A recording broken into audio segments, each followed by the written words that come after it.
नमस्कार, आप देख रहे हैं खबर भारत। इस वीडियो में आप देख पा रहे हैं कि एक महिला कैसे फूट फूट कर रो रही है। जी हाँ, हम आपको बता दें, यह दृश्य खंडवा जिले का है। इस घर के एक व्यक्ति की मौत खंडवा के कोविड केयर सेंटर में हुई थी। जिन आंसुओं का सौदा कर कर खंडवा के अनंत द्विवेदी जो कि कलेक्टर हैं, उन्होंने अपना नाम कमाने की कोशिश की है। जी हाँ, ऐसा कहने के पीछे स्पष्ट कारण है। हम आपको बता दें कि झूठ के वेंटिलेटर पे उपलब्धियों की आंकड़ेबाजी प्रस्तुत करने का काम किसी ने किया है तो वह खंडवा के कलेक्टर अनंत द्विवेदी ने किया है। जी हाँ, खंडवा कोविड केयर सेंटर एक ऐसी जगह है जहां जीवित मरीज आह भर रहे हैं तो मुर्दे वहां की वाह वाह कर रहे हैं। ऐसा ही कुछ कर दिखाया है कलेक्टर अनंत द्विवेदी ने। तो मैं खंडवा मध्य प्रदेश का निवासी हूँ। मेरे पिताजी की 15 अप्रैल 2021 को कोरोना से डेथ हो गई थी। 13 अप्रैल को सुबह हमने उनको सरकारी हॉस्पिटल में भर्ती किया था। भर्ती करने के बाद जैसा कि वहाँ पे मिलने नहीं देते हैं तो हमें भी मिलने नहीं दिया गया था। लेकिन पापा की हालत थोड़ी सी ज़्यादा ख़राब थी। वो इतनी थी कि फ़ोन उठा के बात भी नहीं कर पा रहे थे वो उस समय। तो फ़ोन हमने दिया था लेकिन उनसे बात नहीं हो पा रही थी। तो 13 का दिन और 14 के दिन हमसे 2 दिन उनसे कोई कांटेक्ट नहीं हो पाया। हॉस्पिटल के बाहर जो पूछताछ केंद्र होता है वहाँ पे हमें जानकारी मिली कि 13 की शाम को कि उनका ऑक्सीजन लेवल ठीक है और वो ठीक है। फिर नेक्स्ट डे 14 तारीख को हमको ये सूचना दी गई कि उनकी हालत थोड़ी ख़राब हो रही है और उनको आईसीयू में शिफ्ट किया गया। तब भी उनसे कोई बात नहीं हो पा रही थी और एक्चुअल में क्या हो रहा है हमको कुछ पता नहीं चल पा रहा था। 14 की शाम को जब मैंने थोड़ा सा हॉस्पिटल जाके रिक्वेस्ट करी डॉक्टर से, बोला कि हमको वहाँ जाने दिया जाए कि एक्चुअल में क्या हो रहा है, हमें कुछ भी पता नहीं चल पा रहा है। तब मुझे जैसे तैसे अंदर जाने की परमिशन मिली। वहाँ पे जाके मैंने देखा कि जब मैंने नर्स से सिस्टर से बात करी कि किस टाइप का ट्रीटमेंट मिल रहा है इनको, क्योंकि उनको शुगर थी और उनको इंसुलिन लग रही थी और सारे डॉक्यूमेंट्स उनके शुगर चेक करने की मशीन, इंसुलिन, ये सब चीज़ें मैंने साथ में दी थी। लेकिन वो चीज़ें वैसे की वैसी वहाँ पे रखी हुई थी। और जब मैंने उनसे पूछा सिस्टर से तो उनको ये जानकारी नहीं थी कि उनको शुगर भी है या इंसुलिन लग रहा है इस टाइप का। उनको कोई भी जानकारी नहीं थी। उन्होंने डॉक्यूमेंट भी नहीं देखे थे कि इनको शुगर है और क्या इनको प्रॉब्लम क्या है। बस उनको ऑक्सीजन लगा दी गई थी, उसके अलावा इनको और कोई ट्रीटमेंट नहीं दिया गया था इस टाइप से। फिर उसके बाद मैंने जब उनको सब जानकारी दी, सिस्टर को जाके सब चीज़ें बताई, तब जाके फिर उनका ट्रीटमेंट शुरू हुआ। और फिर एक दिन वो रहे और 15 तारीख की शाम को उनको डेथ हो गई। तो 2 दिन बहुत लापरवाही रही वहाँ पर और थोड़ा सा अगर 2 दिन ट्रीटमेंट स्टार्टिंग से मिल जाता उनको तो शायद वो बच जाते। नहीं सर, हमसे कोई फीडबैक फॉर्म नहीं भरवाया गया। अव्यवस्था ही थी वहाँ पर। तो नहीं तो क्या यहाँ की सारी व्यवस्थाओं से संतुष्ट हैं आप? नहीं सर, नहीं सर। तो फीडबैक फॉर्म पे दस्तखत किसने किए या किसने भरा है फीडबैक फॉर्म? नहीं सर, फीडबैक फॉर्म की कोई जानकारी नहीं है हमें तो कि फीडबैक फॉर्म कोई भरवाया गया या इस टाइप से। पापा की भी हालत ऐसी थी नहीं कि वो कुछ बोल पाते हैं, तो मेरे हिसाब से तो फीडबैक फॉर्म तो नहीं। कितने नंबर देंगे आप वहाँ की व्यवस्थाओं को? सर मैं 5 में से सर 2 नंबर दूंगा सर। 1.5 से 2 नंबर। आपको लगता है कि वहाँ व्यवस्थाएं ठीक होती तो शायद आपके पापा? जी, अगर स्टार्टिंग से सर थोड़ा सा ट्रीटमेंट उनको मिल जाता, क्योंकि थोड़ा सा उनको ऑक्सीजन की और ट्रीटमेंट की ज़रूरत थी।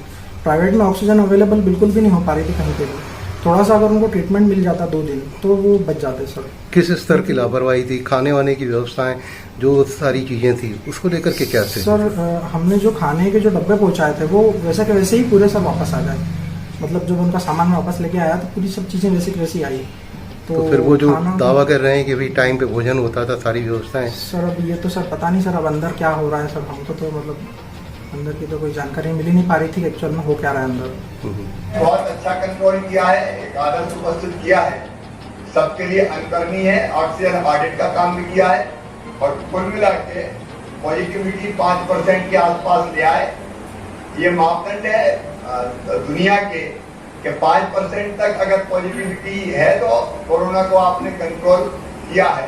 तो उस मापदंड तक खंडवा पहुंच गया है। अब आपने सुना कि कैसे मृतक के परिवार के एक परिजन का कहना है कि उन्हें इन सब के बारे में कोई जानकारी नहीं थी।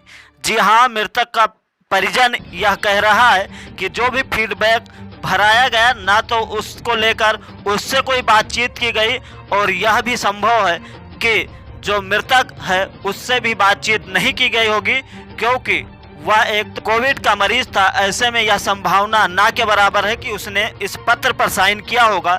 लेकिन खंडवा के कलेक्टर अनय द्विवेदी ने न सिर्फ इस पत्र को भराया बल्कि उसे सूबे के मुख्यमंत्री शिवराज सिंह चौहान तक भी पहुंचाया, जिसकी वजह से मुख्यमंत्री शिवराज सिंह चौहान बीते दिनों खंडवा कलेक्टर और खंडवा में कोरोना की स्थिति को लेकर जमकर तारीफ कर रहे हैं।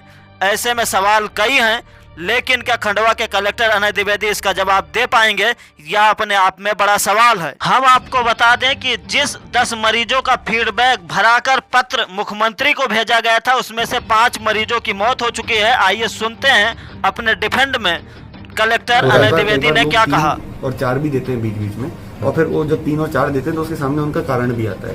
तो जब उनके सामने कारण लिखा है, जैसे समझ लीजिए किसी व्यक्ति ने बाथरूम की साफ सफाई पे 3 अंक दिए, तो वो उसके सामने रिमार्क कॉलम होता है। उस रिमार्क कॉलम में वो ये भी देता है कि उसने 3 अंक क्यों दिए। तो उनका कहना होता है, जो टीम हमारी फोन करती है कि लगातार सफाई नहीं होती, या वहाँ पे पानी की कमी रहती है, या कोई और चीज़ वो बता सकते हैं। तो ये जो चीज़ वो रिमार्क कॉलम में देते हैं, उससे भी वो वेरीफाई हो जाता है। और इसमें मैं एक और बात बताना चाहूंगा कि अभी कुछ दिन पहले ही समस्त विधायकगण और मंत्री जी ने जब डीसीसीसी से सबको फोन भी किया था, तो सबने पुष्टि की थी कि उनको लगातार फोन भी आता है, उनको लगातार, जैसे मैं CCC की बात कर रहा हूँ, और उनको फोन भी आता है। और उस दिन भी हमने आग्रह किया था कि कॉलेज के अंदर के मरीजों से भी बात करें, तो मंत्री जी ने, माननीय मंत्री जी ने एक मरीज से बात भी की थी, और उसने सभी व्यवस्थाओं के संबंध में उनको जानकारी भी दी थी। तो जो मोबाइल नंबर हम शेयर करते हैं और जो मोबाइल नंबर पे कॉल भी कर सकते हैं और उनसे वेरीफाई भी कर सकते हैं, ये एक सोशल ऑडिट तरीके का है कि केवल प्रशासन या केवल जो मेडिकल कॉलेज है उसकी व्यवस्थाओं के बारे में हम प्रश्न नहीं कर रहे।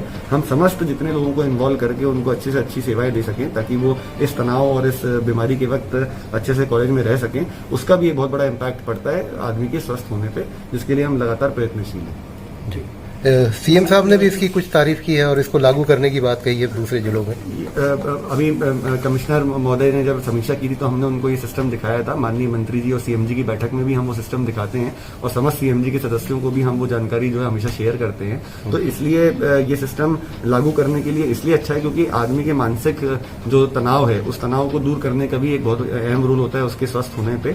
और इस सिस्टम के बारे में जो पूरी रिपोर्ट बनाई है, उसका प्रेजेंटेशन माननीय मुख्यमंत्री जी के समक्ष भी पहले किया जा चुका है, और अभी आगे भी वो किया जाएगा। और इस सिस्टम को अन्य जिलों में, एटलीस्ट इंदौर संभाग के जिलों में लागू करने के लिए माननीय आयुक्त महोदय ने इस पर सीएम साहब भी ऐसे कुछ स्वस्थ मरीजों से बात करने का बात आई जी जी माननीय मुख्यमंत्री जी के पास भी वो लिस्ट हमेशा उपलब्ध रहती है, जिसमें जो मरीज होम आइसोलेशन में उनकी जानकारी एक शीट में भर के और भोपाल भी पोर्टल पे चढ़ती है, और यदि उनको कॉल करके और रैंडमली चेक किया जाए तो वो भी सिस्टम जो है वो प्रदेश स्तर पर लागू है। गौरतलब हो कि आपने सुना कलेक्टर अनय द्विवेदी यह कह रहे हैं कि जो पत्र मुख्यमंत्री को भेजा गया उसका फीडबैक कलेक्टर अनय द्विवेदी खुद लेते हैं, साथ ही साथ उनके अन्य जो नीचे कर्मचारी एसडीएम वगैरह वह भी लेने का काम करते हैं। ऐसे में जब परिजनों से बात की गई तो उन्होंने कहा कि वह अस्पताल की व्यवस्था को 2 या फिर 1.5 नंबर दे पाएंगे। ऐसे में सवाल सबसे बड़ा यही है कि किस आधार पर मुख्यमंत्री से तारीफ बटोरने का काम कलेक्टर अनय द्विवेदी ने किया था, या अब खुलकर असलियत सामने आ रही है। हम आपको बता दें, बीते दिनों से लगातार कलेक्टर अनय द्विवेदी की कुछ ऐसी बातें निकलकर सामने आ रही है जो उनके ऊपर आरोप प्रत्यारोप की राजनीति को काफी हावी बना रही है। कलेक्टर अनय द्विवेदी एक तरफ जहां पत्रकारों से अभद्रता के साथ व्यवहार करते हैं, वहीं दूसरी तरफ अपनी छवि चमकाने के लिए झूठ बोलते हैं, यह भी अब अपने सामने आ गया है। जी हाँ, इसमें कोई दो राय नहीं कि जिस व्यक्ति की मौत खंडवा के कोविड केयर सेंटर में होती है, उसके परिजन उस अस्पताल को 1.5 से 2 नंबर देते हैं, लेकिन कलेक्टर अनय द्विवेदी का कहना है कि वहां की व्यवस्थाओं की जांच वह खुद करते हैं। ऐसे में सबसे बड़ा सवाल यह है, क्या कलेक्टर अनय द्विवेदी बीते दिनों से जो कुछ भी बयां कर रहे हैं उसमें सभी के सभी झूठ हैं? यह भी अपने आप में एक सवाल ही है। जी हाँ, क्योंकि 1 जून से खंडवा को खोलना था, उसमें भी कहीं ना कहीं आनाकानी कलेक्टर अनय द्विवेदी के द्वारा की जा रही है, क्योंकि मुख्यमंत्री शिवराज सिंह चौहान ने खुद तारीफ की है कि खंडवा में 5% से नीचे कोरोना पॉजिटिविटी का रेट गिर गया है। ऐसे में तो खंडवा को 1 तारीख से खोल देना चाहिए, लेकिन कलेक्टर अनय द्विवेदी ने खंडवा को खोलने की जहमत भी नहीं उठा पाई। ऐसे में बात तो यह भी, क्या कहीं पूरा का पूरा मामला ही गड़बड़ झाला वाला तो नहीं है? यह भी अपने आप में एक सवाल है। ऐसी ही अन्य खबरों के लिए आप बने रहें खबर भारत के साथ। चैनल को लाइक शेयर और सब्सक्राइब करना ना भूलें। हाँ, एक विशेष बात, 2 गज दूरी, मास्क का जरूरी, इसका पालन अवश्य करें। आशा करते हैं कि खंडवा कलेक्टर का यह फसाना सुनकर आप भी हैरत अंगेज हो गए होंगे। ऐसे में आप कमेंट कर हमें बता सकते हैं कि खंडवा कलेक्टर की कार्य प्रणाली पर आपका क्या है कहना। हमें आपके विचार का इंतजार रहेगा, तो आप कमेंट जरूर करें।